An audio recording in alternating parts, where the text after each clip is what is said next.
The courtroom fell silent as the security footage played. 3 officers surrounding a terrified 7-year-old girl in the park.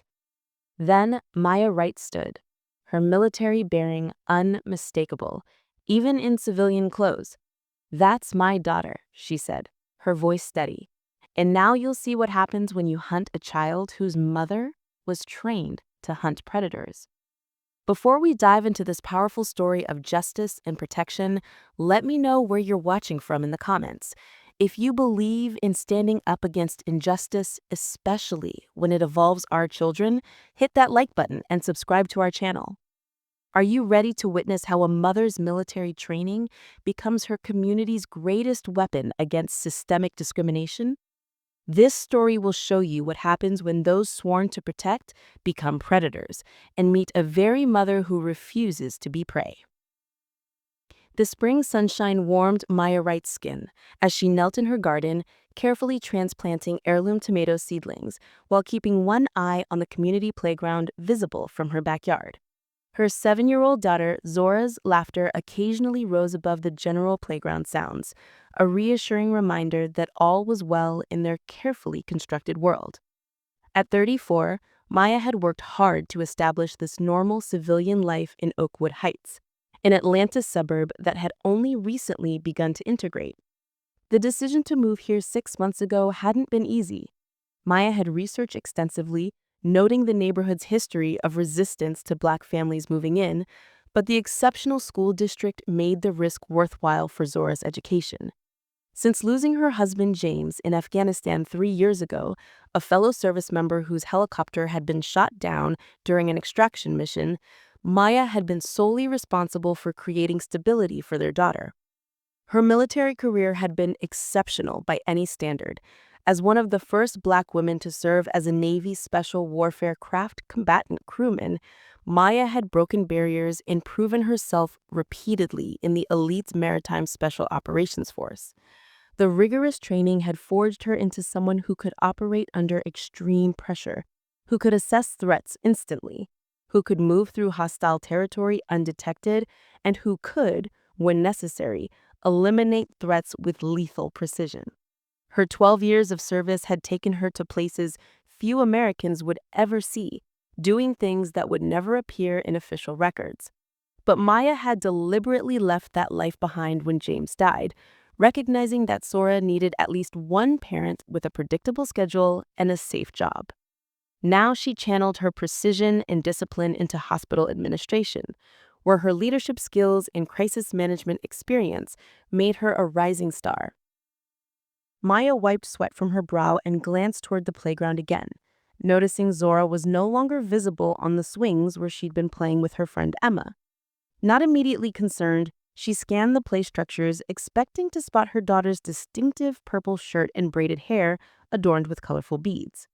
The sound of children shouting drew her attention to the far side of the park, where several kids were running toward the neighborhood streets, expressions of alarm visible even from this distance.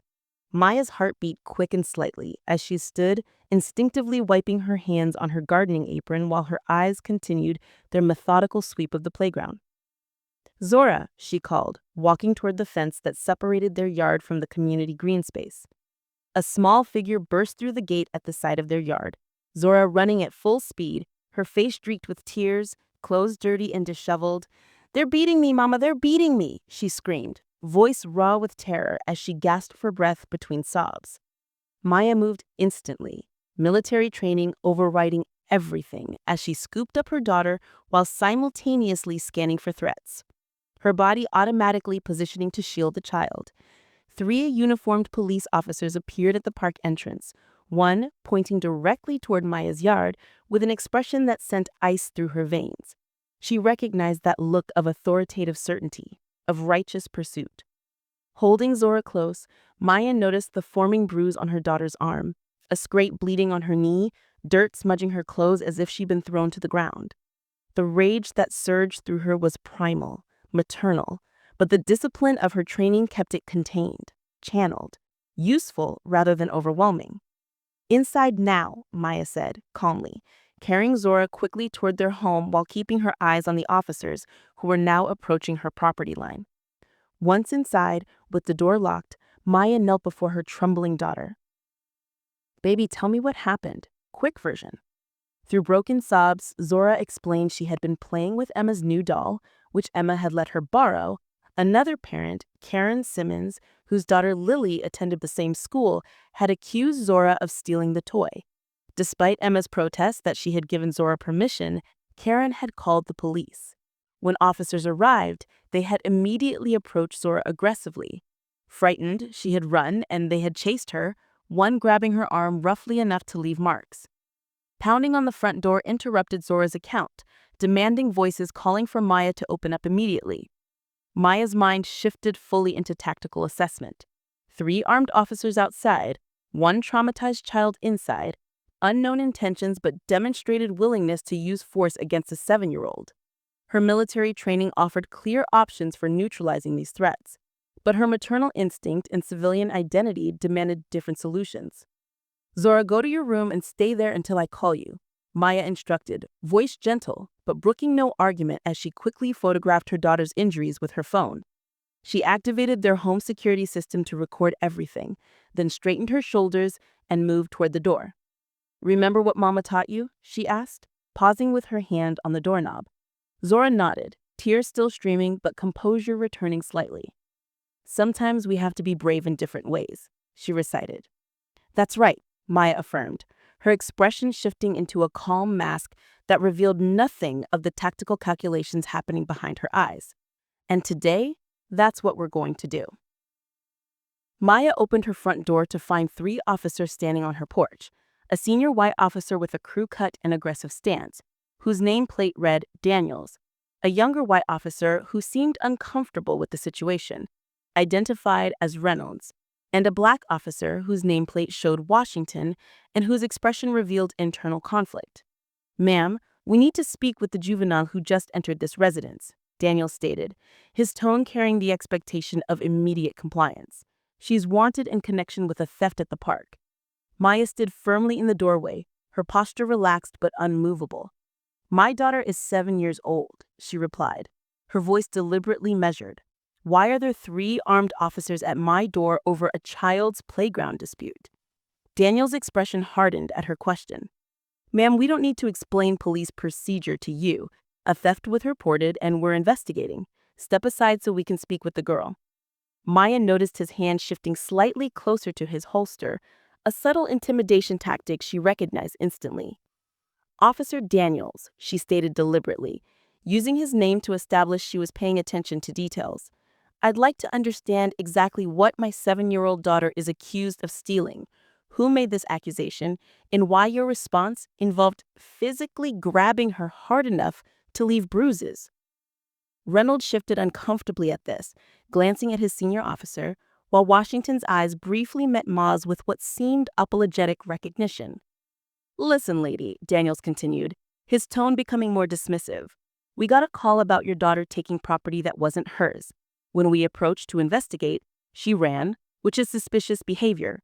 We pursued according to protocol." From the sidewalk, Maya spotted Karen Simmons approaching an affluent white woman in designer athletic leisure, pointing toward Maya's house while speaking animatedly to another officer who had just arrived.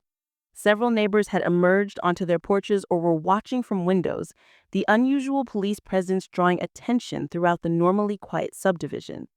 Maya maintained her composed exterior while mentally recording badge numbers, names, and exact statements. "My daughter ran because she was frightened by 3 armed adults approaching her aggressively. She's 7 years old and was playing with a toy her friend lent her. That's not theft." Daniels took a step closer, entering Maya's personal space. "If there's no problem, then you won't mind if we come in and sort this out with her?" Maya didn't budge an inch. "I do mind. You don't have a warrant to enter my home, and given how you've already traumatized my child, I'm not inclined to give you permission." Daniel's face flushed slightly. "Interfering with a police investigation is obstruction of justice, ma'am. I'm going to ask you one more time to cooperate, or we'll have to consider other options."